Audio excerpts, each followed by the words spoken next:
রাশেদ এটা হলো চিরকুটে রাশেদ দিয়ে বাঁশ দেয় কাইটা কেটে কি জানি করছে বানাইছে এখন এটা বলে উড়াইব রাশেদ কইতাছে আবার হীরা কইতাছে এটা বলে মানুষ উড়াই লই দেবো গা। হ্যাঁ ভাই কথা কি শিউর? অবশ্যই। তারপরে যারা চিরকুটি মানে বানানো এখন পর্যন্ত দেখেন নাই এটা কিন্তু দেখতে পারেন, দেখেন এই যে কীভাবে বানাইছে রাশেদ। এই যে এটা হলো কারিগর, প্রায় 2 দিন ধরে এই চিরকুটিটা বানাইতেছে। ওই আবার বলে আঠাও দিব, চিন্তা করছেন এটা কি ডেন্ডি আঠা।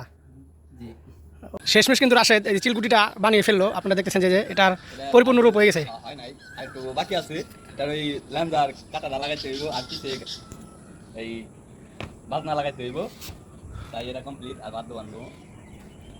ওই তার অল্প কিছু কাজ আছে, এই কাজটা কমপ্লিট করলে আর কি আগামীকালকেই। ভাই আমি একলা বানাই না, এটা আমার সাথে আরেকজন আছে আমার বন্ধু হীরা। 2 দিনের চেষ্টায় রাশেদ একটি চিলকুটি বানিয়ে ফেলছে।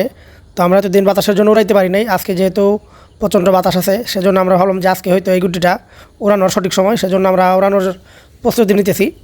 রাশেদ দেখতেছেন যে আপনার বাকি যা টুকিটাকি কাজ আছে সেগুলো করতেছে। চলেন যাই। ওই রাশেদ তুই এত সার বানাস দৌড় দৌড় জায়গা পাবি নি? হ্যাঁ ভাই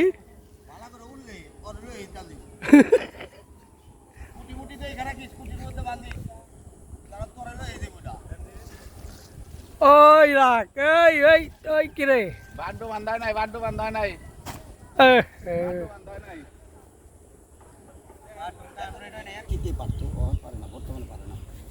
আব্দুল হালিম কি দেনে বেরিয়েছে? হ্যাঁ টিভিতেও দেখাইছে তোর পাল্লা যেরকম দাড়ি পাল্লা যেরকম আছে না, দাড়ি পাল্লার মতো অ্যাকুরেট হইতে হবে। এখন উঠবো না? এই যে দেখাস না এই ওই এই উঠছে এই উঠছে আমার হাতে উড়ান লাগলো না। সুতা ছাড়ান না গো। রাশেদ উড়ে গেছে গা শেষ মেশ। হ্যাঁ এই গাছের উপরে তো পারবো না রে না। এই উঠছে রাশেদ, উঠছে উঠছে।